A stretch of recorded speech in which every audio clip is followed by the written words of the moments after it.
käyttöön vuoden 2013 lopulla Sodankylässä Kevitsan kaivoksella. Nikkeli- ja kuparirikastetta tuottava Kevitsa toimii perinteisin menetelmin.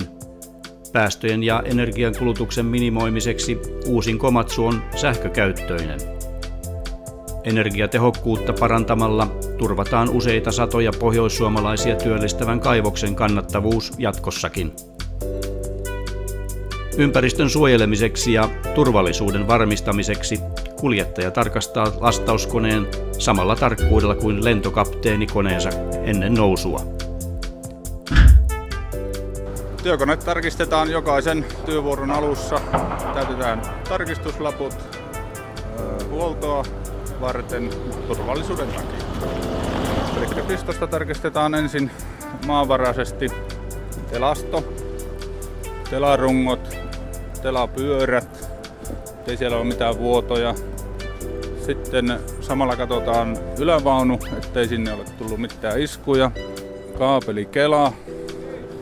Siellä ei ole mitään erikoista. Ketjut on paikallaan ja kunnossa. Kaapelissa ei näy mitään vaurioita. Portaat, rappuset on paikoillaan. Ja sama tehdään sitten toiselle puolen konetta.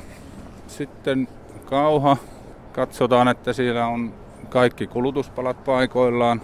Kynnet, välikynnet, eikä näy murtumia. Ja rasvaa tulee kaikkiin tappeihin. Ja sitten katsotaan puomisto. Ei ole öljyvuotoja sylintereissä, eikä ole mitään iskuja tullut sylintereihin. Rasvariletkut paikoillaan ehjät.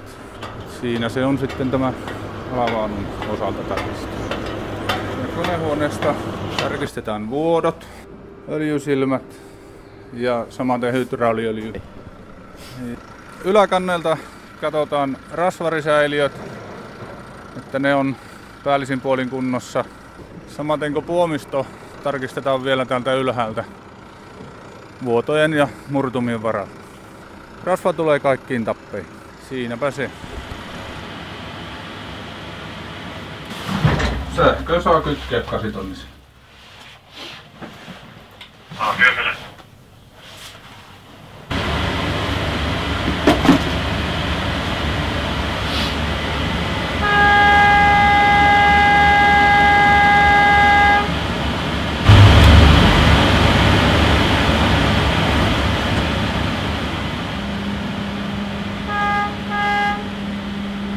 Kevitsan Komatsu PC8000 painaa 762 tonnia. Se on lähes 2 kertaa enemmän kuin täyteen lastattu maailman suurin kuljetuskone. Raaka voima tarvitsee taakseen riittävästi rautaa.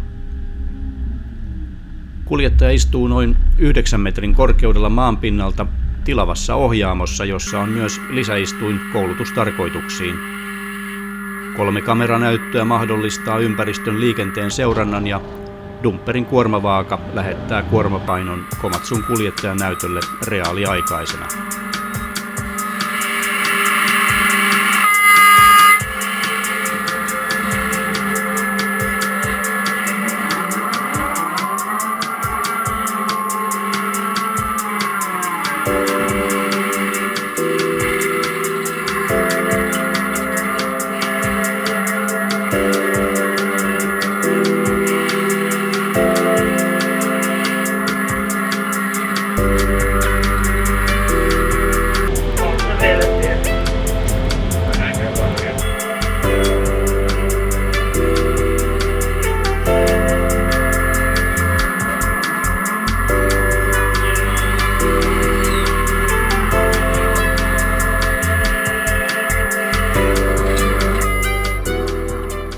Kasitonnisen 4 hydraulipumppua saa käyttövoimansa lähes 3000 kilowatin tehoisilta sähkömoottoreilta.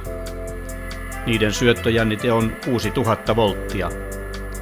Hydraulijärjestelmän kokonaistilavuus on 11 500 litraa ja kun öljy vaihdetaan, se tehdään säiliöautolla. Hydrauliikka tuottaa 310 baarin maksimipaineilla yli 8000 litraa minuutissa.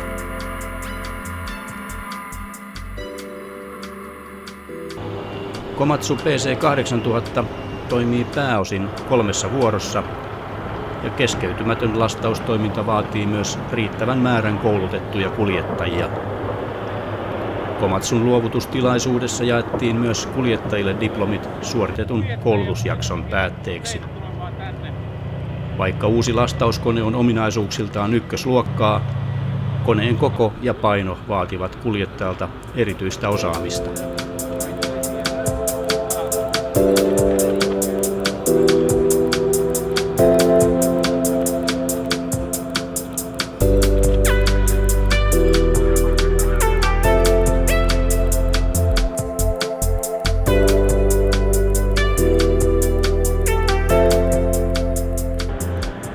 Kevitsan 3 vuorossa toimivasta avolouhoksesta saadaan nikkeli- ja kuparirikastetta noin 150 000 tonnia vuodessa. Rikasteet kuljetetaan maanteitse Oulun ja Kemin satamiin ja jatkojalostuksen kautta Kevitsan kallio tuottaa vuodessa noin 10 000 tonnia nikkeliä ja 20 000 tonnia kuparia. Tuotantoa tullaan lisäämään ja sen vuoksi uuden Komatsun työvuoron aikainen suorite 30 000 tonnia lastattua kiveä tulee tarpeeseen.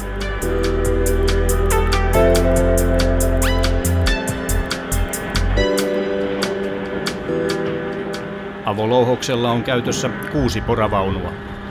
Lastaus suoritetaan 2 Komatsu-pistokauhakoneella ja 1 Komatsu-pyöräkuormaajalla.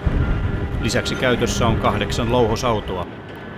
Kun aiemmat louhosautot ovat dieselsähköisiä, louhoksen syventyessä ja ajoteiden vakiintuessa myös autojen käyttövoimaksi tulee sähkö. Kevitsa kehittyy ja sähköistyy määrätietoisesti. Yksi merkkipaalu on Komatsu PC8000.